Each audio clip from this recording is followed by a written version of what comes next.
아침에 다시 성전으로 돌아오시니 백성이 다 나오는지라 앉으사 그들을 가르치시더니 서기관들과 바리새인들이 음행 중에 잡힌 여자를 끌고 와서 가운데 세우고 예수께 말하되 선생이여, 이 여자가 간음하다가 현장에서 잡혔나이다. 모세는 율법에 이러한 여자를 돌로 치라 명하였거니와 선생은 어떻게 말하겠나이까? 그들이 이렇게 말함은 고발할 조건을 얻고자 하여 예수를 시험함이로라. 예수께서 몸을 굽히사 손가락으로 땅에 쓰시니 그들이 묻기를 마지 아니하는지라.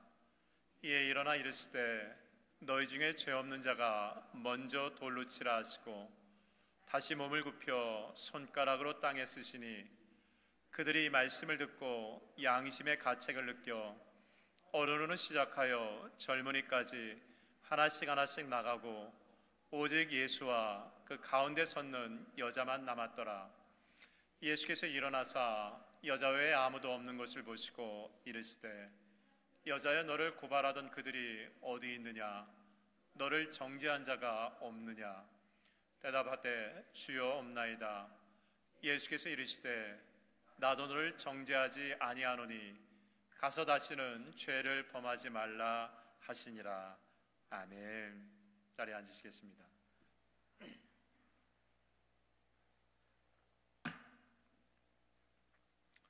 우리가 성경을 읽다 보면 풀리지 않는 말씀이 있습니다.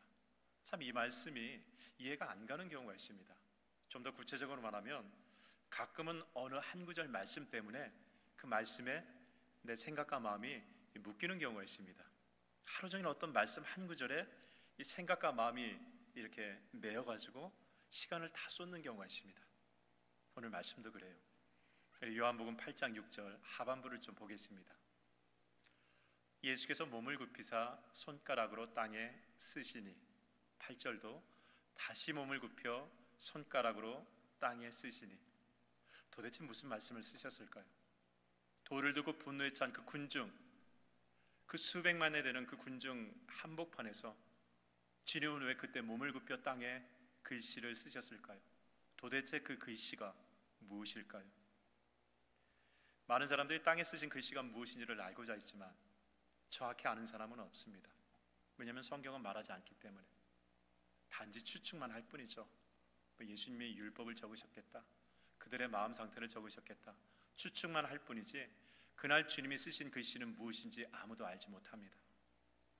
이 오늘 말씀의 배경은 초막절부터 시작되죠. 초막절은 이스라엘 백성들의 3대 절기 중에 하나입니다.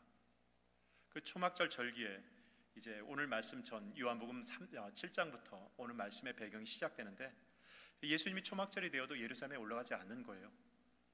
그러니까 그 형제들이 예수님을 비아냥거립니다. 조롱을 해요. 나중에 보면 알겠지만 아마 정황상 나중에 예수님을 믿고 구원받은 예수님의 형제인 유다와 아마 야고보가 거기 있겠죠.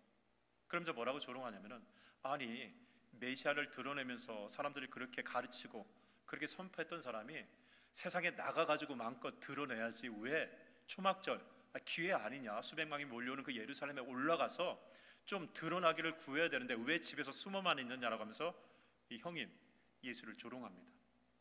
그때 예수님이 올라가지 않아요.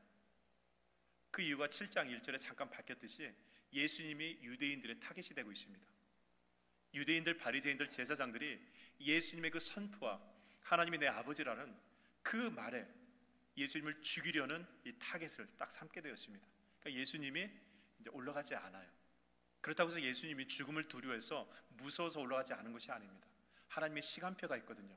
아직은 십자가의 죽음의 시간표가 아니기 때문에 예수님이 그렇게 움직이지 않습니다. 근데 예수님의 하나님의 시간표가 흐트러지지 않기 위해서 그날 올라가지 않아요. 나중에 조용히 올라가시죠. 명절 중간쯤에 조용히 올라가십니다. 그래서 조용히 올라가셨는데 성전에 보니까 예수님이 침묵을 깨트리시죠. 그 예배의 모습, 그 위선의 모습, 그 교만의 모습, 그 형식을 보니까 예수님이 조용히 있을 수가 없는 거예요. 그래서 그 예루살렘 성전에서 사자우를 막 토해내시기 시작합니다. 내 교훈은 내 것이 아니요 하나님 아버지가 내게 주신 것이다. 너희들이 모세의 율법은 알지만 율법은 지키지 아니하는도다. 누구도 목마르거든 내게로 와서 마셔라. 성경에 이름같이 나를 믿는 자는 그 배에서 생수의 강이 흘러 넘치리라는 이 거침없는 진리의 사자굴을 쏟아내니까 유대인들이 어떻게 합니까? 사람을 시켜가지고 예수님을 잡으려고, 죽이려고 또 사람을 보내기 시작합니다. 요한복음 7장 45절로 47절에 보니까 아랫사람들이 대제사장들과 바리새인들에게로 오니 그들이 묻되 어찌하여 잡아오지 아니하였느냐? 아랫사람들이 대답하되 그 사람이 말하는 것처럼 말한 사람은 이때까지 없었나이다 하니 바리새인들이 대답하되 너희도 미혹되었느냐? 성전에서 사자굴을 쏟아내니까 바리새인과 제사장들이 예수님이 눈에 가시죠. 그래서 어떻게든지 이제 잡아가지고 좀 해코지 하려고 했는데 그래서 사람들을 보낸 것 같아요. 사람들이 예수님을 잡으러 갔다가 예수님의 그 말씀을 들어보니까 이건 권위가 있거든요. 이건 진리거든요. 그러니까 잡지 못하고 오히려 예수님의 말씀에 경외함을 가지고 그냥 돌아왔어요. 그러니까 바리새인들이 그 아랫사람들을 막 혼내는 거예요. 야, 왜 안 잡아왔어? 그 사람의 말은 우리가 듣던 일반적인 사람의 말이 아닙니다. 그러니까 뭐라고 합니까? 야, 니네도 미혹당했어 하고 하면서 자기들의 그 계략이 실패한 것을 느끼게 되죠. 그리고 난 다음에 또 교묘하게 예수님을 잡으려고 하는 계략을 짜게 됩니다. 그 교묘한 계략이 바로 오늘 우리가 읽었던 말씀에 나옵니다. 요한복음 8장 3절 6절 상반절을 좀 보겠습니다. 예수님이 그러고 나서 이제 겟세마네 동산으로 가세요. 그러니까 기도하러 가신 게 아니라 사실은 뭡니까?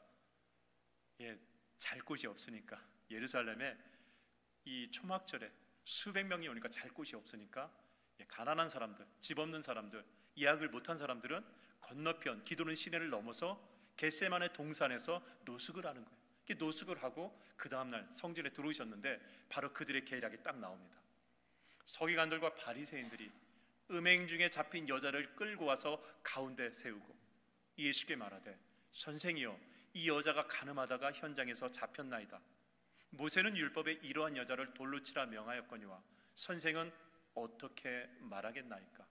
그들이 이렇게 말하면 고발할 조건을 얻고자 하여 예수를 시험하리라. 그들이 노린 계략은요, 율법을 이용하는 거예요. 간음하다 잡힌 여인을 어떻게 율법적으로 판결하느냐라는 그 내용을 예수님께 질문을 합니다. 근데 이 질문은 참 교묘해요. 왜냐하면 어떤 답을 하더라도 올무에 넘어가기 때문에 그렇습니다. 만약에 예수님이 이 간음한 여인을 십계명의 7조항, 레위기의 20장 10절에 있는 조항을 가지고 죽여라, 돌로 쳐라 이렇게 답하면 어떻게 됩니까? 그들이 그걸 가지고 이렇게 꼬투리를 잡겠죠. 아니 죄인을 사랑할 때는 언제고, 아니 죄인을 사랑하라고 그렇게 말할 때는 언제고, 지금은 율법적인 잣대로 그렇게 말하면 이건 말 일구이연이 틀리지 않느냐라고 하면서 예수님을 올무로 잡고 넘어가게 되죠. 자, 그 다음에 예수님이 돌로 치라가 아니라 사랑으로 용서해줘라라고 말을 하면 어떻게 됩니까? 아니 율법에 분명히 저렇게 하나님께서 말씀하셨는데 왜 율법 조항을 어기느냐?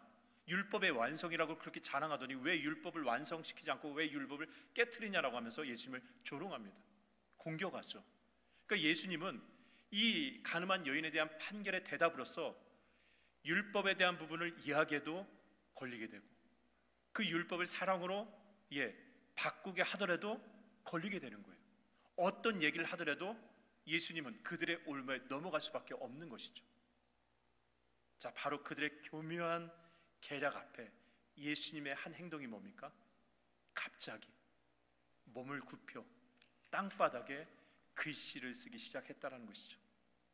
도대체 주님은 그 상황에서 왜 몸을 굽혀 땅바닥에 글씨를 썼을까? 그때 그 글씨의 내용은 무엇일까? 저는 한 주간 이 요한복음 8장 이 6절 8절 말씀을 계속해서 되뇌었습니다. 궁금하거든요.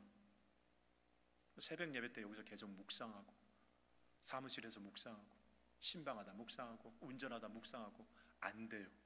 왜냐하면 성경에서 말을 하지 않았기 때문에 그냥 궁금증만 마음속에 계속 자리 잡습니다. 그래서 제가 주로 쓰는 묵상 방법 중에 마지막 방법이 뭐냐면은 자기 전에 비몽사몽 하는 그 전까지 이 생각만 해요. 그러다가 비몽사몽 꿈에까지 연결돼서 가끔은 풀려지는 경우가 있다는 걸 알기 때문에 자기 직전까지 아주 이 생각만 골똘히해서 잠을 들었지만 성경에서 말하지 않으니까 알 수가 없는 거죠. 그러다가 제가 깜짝 놀랐습니다. 어젠가요? 문득 마음속에 이런 마음을 주시는 거예요. 너는 왜 이 말씀, 그 땅에 쓴 말씀에만 그렇게 연연하느냐라는 마음을 주시는 거예요. 왜 이렇게 그 말씀에 모든 생각과 시간을 다 쏟느냐라는 그런 어떤 마음을 딱 주시는 거예요. 그래서 제가 요한복음 8장 6절 8절을 빼고 읽었습니다. 아예 그 부분을 빼고 읽었어요. 그러니까 이렇게 되더라고요.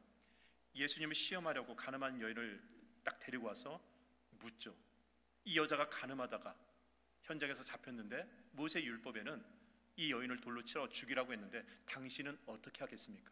그 다음에 예수님의 행동이 뭡니까? 몸을 굽혀 땅에 글씨를 쓰는 겁니다. 이걸 빼서 읽으니까 그 다음에 어떻게 됩니까? 그들이 묻기를 마지 아니하는지라 그랬습니다. 그들이 예수님을 공격하는 그 태도가 잠시 멈췄다는 것을 보게 돼요. 그리고 나서 예수님이 그들에게 뭐라고 합니까? 너희들 중에 죄 없는 자가 먼저 돌로 치라는 얘기를 딱 던집니다. 그리고 나서 주님의 어떤 반응을 보입니까? 다시 몸을 굽혀 땅에 글씨를 쓰셨어요. 그걸 빼면 어떻게 됩니까? 그 다음에 그들이 양심의 가책을 느껴 어른부터 젊은이까지 하나씩 그 자리를 떠나갔다라고 그랬습니다. 자, 예수님이 땅에 글씨를 쓰실 때 그때 공통적으로 보인 반응이 뭐였습니까? 예수님이 무엇인가를 땅에 쓸 때마다 그들의 태도가 바뀌었습니다. 그때마다 예수님에 대한 적대적인 태도가 잠시 멈췄어요. 어떤 시간적인 공백, 시간적인 여백이 그 자리에 딱 생기게 됩니다. 중요한 것은요, 그들이 땅에 쓴 글씨를 보고 태도가 바뀐 건 아닙니다. 쓰신이라고 했어요. 현재형입니다. 그렇다고 한다면 그 글씨를 보고 난 다음에 태도가 바뀌어야 되는데 씀과 동시에 태도가 바뀝니다. 더군다나 9절에 보니까 그들이 양심의 가책을 느껴가지고 돌을 내려놓고 떠난 것은요, 그 글씨를 보고 그런 것이 아니라 주님이 몸을 굽히고 난 다음에 그 다음에 하셨던 말씀, 너희 중에 죄가 없는 자는 돌로 쳐라는 이 말씀을 듣고 양심의 가책을 받겨 떠났다라고 그랬습니다. 그러니까 주님이 땅바닥에 쓰신 글씨와 그들이 그 글씨의 내용과 태도가 바뀐 건 아니에요. 태도가 바뀐 건 뭡니까? 주님이 몸을 숙여 땅에 글씨를 쓰는 그 시간의 여백, 그 시간의 공간 가운데서 그들로 하여금 무엇인가 멈출 수 있도록 하는 시간의 텀, 시간의 공백이 그때 이루어졌다는 것이죠. 여러분, 요한복음 8장에서는요, 예수님이 땅에 쓰신 글자의 내용의 포커스가 아닙니다. 요한복음 8장에서는요, 몸을 굽혀 손가락으로 무엇을 적으시는 바로 그 동작 전체에 해당하는 시간적인 여백이 중요합니다. 왜냐하면 그 여백 동안 이들이 멈췄거든요. 그들이 그 여백 동안 너희들 중에 죄가 없는 사람이 돌을 쳐라라고 하는 그 예수님의 말씀을 적어도 한번 헤아릴 수 있는 시간적인 여백을 주님이 만들어내셨거든요. 몸을 굽혀 땅에 글씨를 쓰는 그 시간에, 바로 그렇게 몸을 굽혀 손가락으로 땅에 글씨를 쓰는 그 시간적인 텀에 거짓 위선과 분노에 살이 잡힌 그들의 죄를 멈추게 하는 시간과 그 분량이 똑같다는 것이죠. 그렇게 몸을 굽혀 손가락으로 땅에 글씨를 쓰셨던 바로 그 두 번의 시간적인 공간을 주님이 만드셨기 때문에 사람들이 무엇인가를 깨달을 수 있는 영적인 시간이 그들에게 주어졌다는 것이죠. 솔직히 말하면 이들은요, 지금 제정신 아닙니다.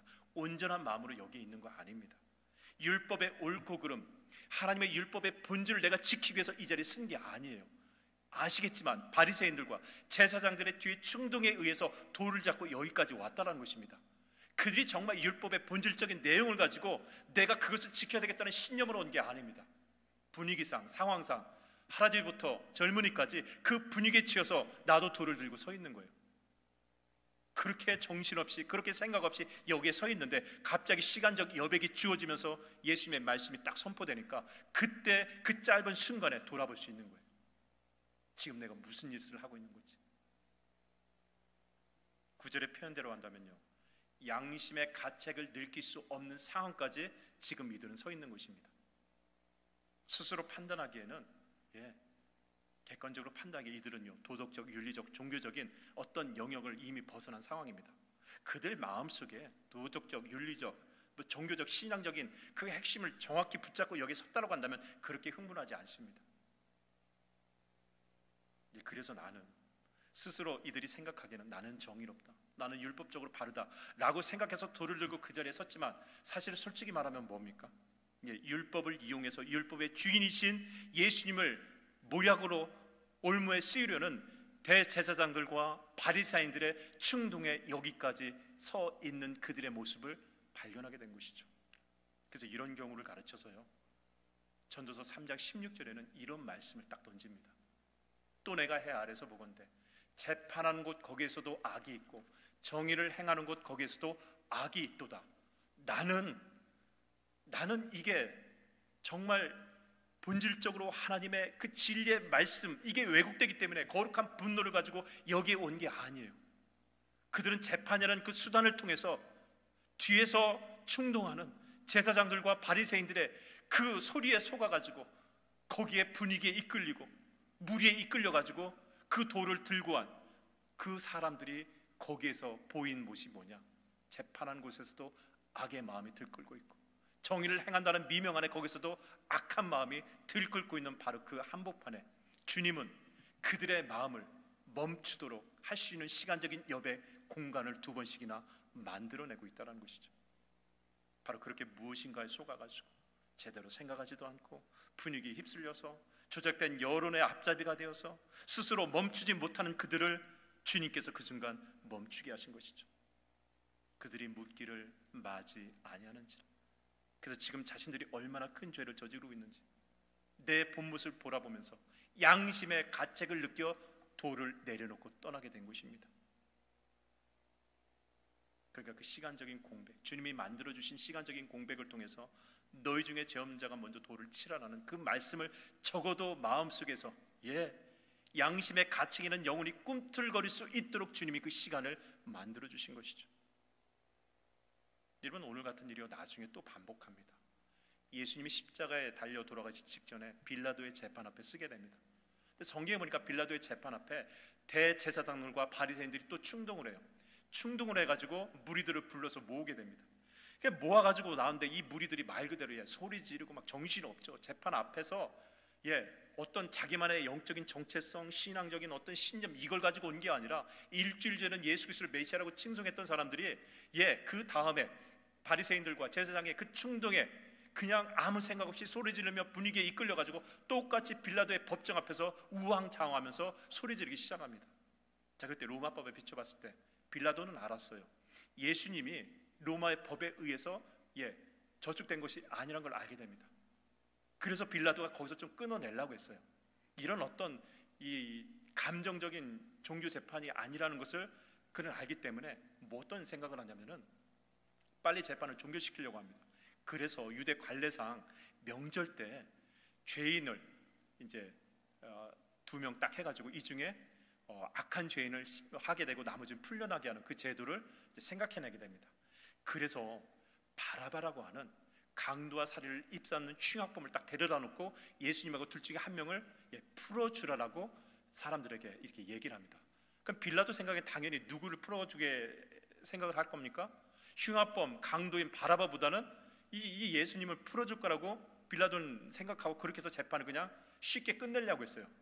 근데 그때 그 상황에서 재판의 내용을 뒤집는 일이 발생하는데 그걸 누가복음 23장 23절에서는 이렇게 말합니다. 그들이 큰 소리로 재촉하여 십자가에 못 박기를 구하니 그들의 소리가 이긴지라. 여러분, 이 표현이 참 독특한 표현이에요. 그들의 소리가 이긴지라. 우왕좌왕 질러대는 그 소리, 어린아이부터 나이 든 사람들까지 그냥 충동에 이끌리고 분위기에 이끌려 와가지고 소리를 질렀는데 그 공허한 소리가 이겼다라고 성경은 이야기하고 있습니다. 근데 이 소리가요, 신약 성경이 처음 쓰여진 헬라어로 보면은 에코라는 말을 씁니다. 이 소리가 에코예요. 이 에코라는 말은요, 그리스 신화에 나오는 숲속의 요정이 에코입니다. 이 에코라는 개념 단어를 가지고 이 영적인 것을 이야기하는 거죠. 여러분, 에코, 숲속의 요정 에코는요 원래 수다쟁이입니다. 그래서 신화에 보면은 막 이 말 저 말 했던 얘기 또 하면서 계속 말을 하는 수다쟁이입니다. 근데 이 에코가 막 수다를 막 떨고 있는데 어느 날 제우스의 아내 헤라가 남편이 바람이 심하잖아요. 그래서 제우스가 바람 피는 것을 포착하려고 지키고 있었는데 옆에 에코가 수다를 떠는 거예요. 했던 얘기 또 하고 했던 얘기 또 하고. 그러다가 이 수다 얘기 듣다가 놓쳐버려요, 현장을. 그러니까 헤라가 화나가지고 어떻게 합니까? 이 에코한테 너는 이제 네 얘기 못하고 남들이 했던 얘기만 계속해서 따라하는 일을 할 거다라고 저주를 딱 줍니다. 그래서 에코가 메아리예요. 지 얘기하지 못하고 남들 얘기했던 것만 계속 따라하는 것이 에코 메아리입니다. 바로 그 단어, 그 소리를 통해서 그 메아리가 이겼다는 얘기는 결국 무슨 얘기입니까? 거기 있는 그 사람들은 적어도 자기 생각이 아니라 누군가의 생각에 휩쓸려가지고 그 자리에 모여가지고 어떤 소리를 만들어내고 그 소리가 여론이 되고 그 여론이 로마의 총독의 실세였던 그 권력까지도 무너뜨리면서 이겼다라는 표현을 하고 있는 것이죠. 예, 이 소리, 이 무리의 소리를요, 빌라도가 멈추지 못했습니다. 권력도 멈추지 못했어요. 이런 지금 얼마나 많은 것들이 우리 영혼에 흔적을 남기려고 우리 마음에 밀려 들어와 가지고 우리의 생각을 잠식하려고 하는 영적인 모습이 얼마나 많은지 모릅니다. 그렇죠? 여러분, 여러분의 생각, 여러분의 영혼에 새겨진 모든 어떤 그 흔적들이요, 여러분 정말 좋은 것만 새겨지나요?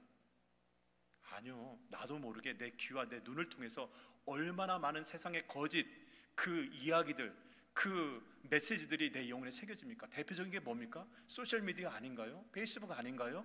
유튜브 아닌가요? 그걸 보고 들음으로 인해서 내 영혼에 나도 모르게 이게 막 쌓여져요. 네, 물론 그걸 통해서 정보를 얻고 빠르게 무엇인가를 얻는 건 좋습니다. 근데 정말 문제가 되는 건 뭐냐면 알고리즘이에요. 이 알고리즘이라는 걸 혹시 들어봤나요? 유튜브 알고리즘? 들어보셨나요? 유튜브 찾아보세요. 알고리즘 나와요. 우스갯소리지만 이게 왜 문제냐? 여러분, 어느 날 여러분들이 정보를 찾기 위해서 검색을 합니다. 그러면 그 다음날 내가 페이스북을 열든지 유튜브를 열든지 인스타그램을 열면 어떻게 됩니까? 내가 검색했던 것과 관련된 제품, 물품, 모든 것들이 계속해서 나오게 돼요. 그럼 처음에 호기심으로 한번 클릭하잖아요. 그럼 클릭하는 순간 연관된 것들이 계속해서 나와요. 그러면 나는 아무 생각 없이 계속 클릭하다가 밤을 새는 거예요. 이게 알고리즘이에요. 세상은 그래요. 우리로 하여금 제대로 생각하지 않고 그냥 세상적인 것을 받아들이고 따라가도록 계속해서 우리로 하여금 우리 영혼에 세상적인 것이 막 밀려오게 만든다는 것입니다. 그렇게 세상적인 것을 막 받아들이면요, 나중에 어떻게 됩니까? 생각 없이 돌 들고 있는 거예요. 오늘 생각 없이 돌 들고 있는 거예요. 나만 들고 있는 것이 아니라 내 아는 사람도 다 그 한복판에서 돌 들고 있는 거예요. 이런 경우가 된다는 것이죠. 이런 예전에 산업심리학 박사과정을 공부한 청년하고 한번 이야기한 적이 있습니다. 산업심리학이 뭐냐면은 이제 물건을 팔기 위해서 대기업에서 소비자의 패턴, 심리를 분석하는 거예요.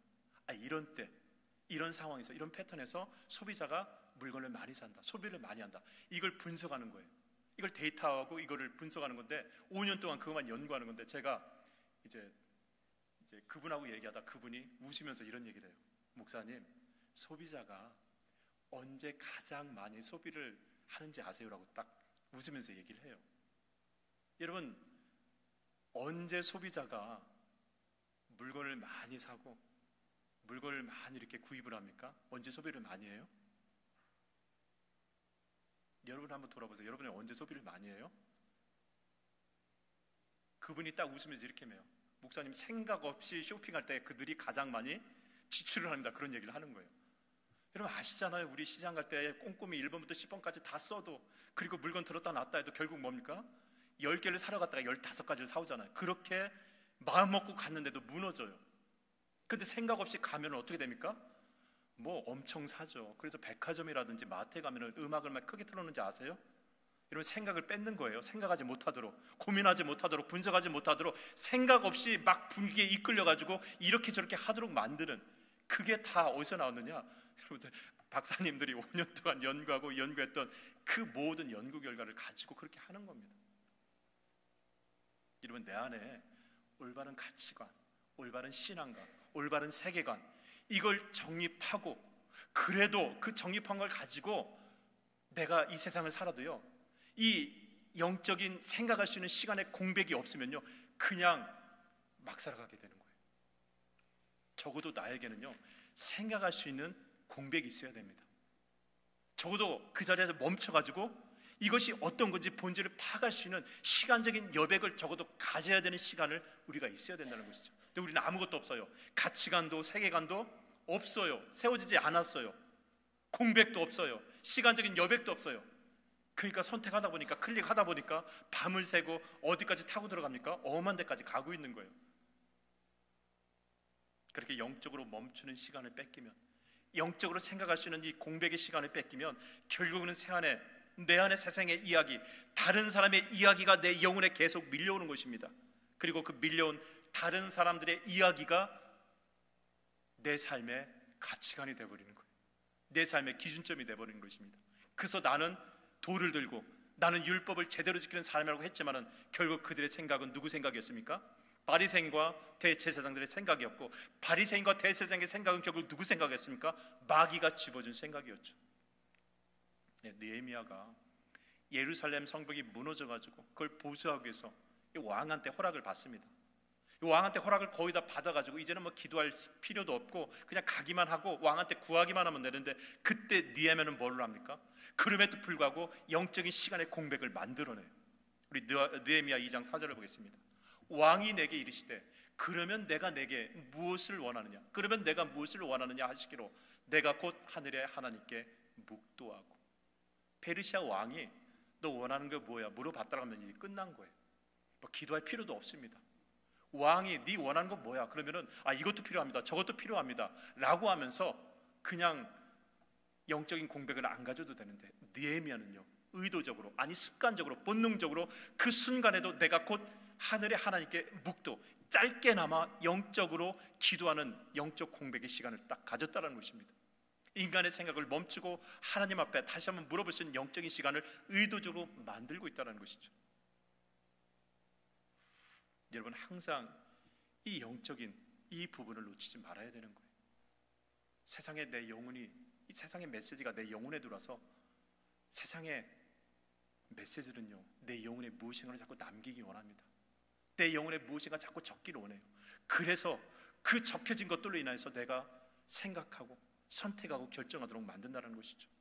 그러니까 의도적으로 그 세상에서 들어와서 내 영혼에 쓰여진 것들을 지워낼 필요가 있습니다. 지워내야 될 시간이 필요하다는 거예요. 그러기 위해서 영적인 이 공백의 시간, 영적인 여백의 시간을 의도적으로 만드는 것이 중요하다는 것이죠. 그렇게 영적인 공백의 시간이 기도회가 될지도 모릅니다. 예배가 될지도 몰라요. 묵상이 될지도 모릅니다. 그런 예배, 기도, 묵상의 시간이 있어야 세상에 들어왔던, 눈으로 귀로 들어왔던 그 모든 흔적들을 지워낼 수 있는 시간을 만들어낸다는 것이죠. 그렇지 않으면 여러분, 영적으로 보면요 우리의 생각, 우리의 마음, 우리의 영혼에 세상적인 모든 것들에 들어와서 그 이야기가 내 영혼에 쓰여지기 시작합니다. 그럼 나는 그게 난 줄 알아요. 알고 보면 그게 내가 아니라 다른 사람의 생각이었고, 그 생각을 타고 들어온 마귀의 생각이었고 죄의 생각이었다는 것을 우리는 알지 못하고, 오늘도 돌을 들고 한복판에서 이게 맞은 거라고 하면서 그렇게 잘못된 신념을 가지고 서 있는 경우가 얼마나 많습니까? 그렇기 때문에 잠시 멈춰서서 의도적으로 영적인 시간, 공백을 가질 때 그때 어떤 일이 일어나느냐, 우리의 영혼에 흔적, 세상의 흔적이 지워질 뿐만 아니라 새로운 하나님의 영적인 글씨가 새겨지는 줄 믿습니다. 빌라델피아 교회가 있습니다. 우리 수요일 예배마다 요한계시록을 강의하는데 7교회에 대한 책망과 권면과 칭찬과 상급의 말씀을 나누는데, 그래서 한 2, 3주 후에는 빌라델피아 교회에 대한 말씀을 전하게 됩니다. 빌라델피아 교회가 어떤 칭찬과 축복을 받냐면은 작은 능력을 가지고도 하나님의 말씀을 지켜냅니다. 영적인 시간을 잘 가져요. 그 교회가 정말 로마의 한복판에서 정말 수많이 그리스도인을 핍박하는 여론이 들끓는 그 한복판에서도요 그 소리에 귀를 기울이지 않고 딱 영적인 시간을 계속 만들어냅니다. 그래서 세상의 메시지에 잠식되지 않은 빌라델피아 교회에 주신 하나님의 축복이 뭐냐, 요한계시록 3장 12절입니다. 이기는 자는 내 하나님 성전의 기둥이 되게 하리니 그가 결코 다시 나가지 아니하리라. 내가 하나님의 이름과 하나님의 성 곧 하늘에서 내 하나님께로부터 내려오는 새 예루살렘의 이름과 나의 새 이름을 그의 위에 기록하리라 라고 그랬습니다. 여러분이 영적인 공백, 영적인 여백을 가지고 지금도 계속해서 밀려오는 세상의 메시지의 흔적을 지우고자 하는 영적인 시간을 가지면요 세상의 그 얼룩을 지워낼 뿐만 아니라 그 순수한 여러분의 영혼에 주님께서 능력의 이름, 능력의 말씀을 땅에 쓰신 것처럼 여러분들의 신비에 적어 주실 줄 믿습니다. 그럼 내 영혼, 내 생각에 적혀있는 하나님의 말씀으로 인하여서 분위기에 휩쓸리지 않고, 세상에 휩쓸리지 않고, 누군가의 생각에 휩쓸리지 않고, 하나님의 말씀에 그 자리에서 흔들리지 않는 믿음에 이기는 자가 되는 줄 믿습니다. 그렇게 여러분 영혼에 하나님의 아름다운 진리의 글씨, 생명의 글씨가 새겨져 있기를 주 이름으로 간절히 축원합니다. 기억하십시다. 영적인 공백의 시간, 기도, 예배, 말씀, 거기서부터 시작하십시다. 기도하겠습니다. 살아계신 하나님 아버지, 요한복음 8장을 통해서 이 세상의 많은 메시지들이 지금도 우리의 눈과 귀를 통해서 우리 영혼을 얼룩게 하시고, 그 얼룩의 한복판에 사단의 그 죄의 흔적이 있는 줄 믿습니다. 주님, 그때마다 멈춰서 영적인 시간을 의도적으로 만들어낼 수 있도록 인도하여 주시옵소서. 기도하게 하시고, 찬양하게 하시고, 예배하게 하시고, 묵상하게 하심으로 말미암아 내 안에 나도 모르게 들어온 세상의 모든 거짓된 죄의 얼룩을 다 지워내게 하시고, 오직 주님이 쓰여주신 진리의 말씀만이 우리 영혼에 남아있게 하여 주옵소서. 예수 그리스도의 이름으로 기도 올리옵나이다. 아멘. 우리 시간에 다 함께 일어나셔서 우리 7월의 파송의 찬양, 하나님은 우리의 피난처가 되시니, 우리 같이 찬양하고 마치도록 하겠습니다.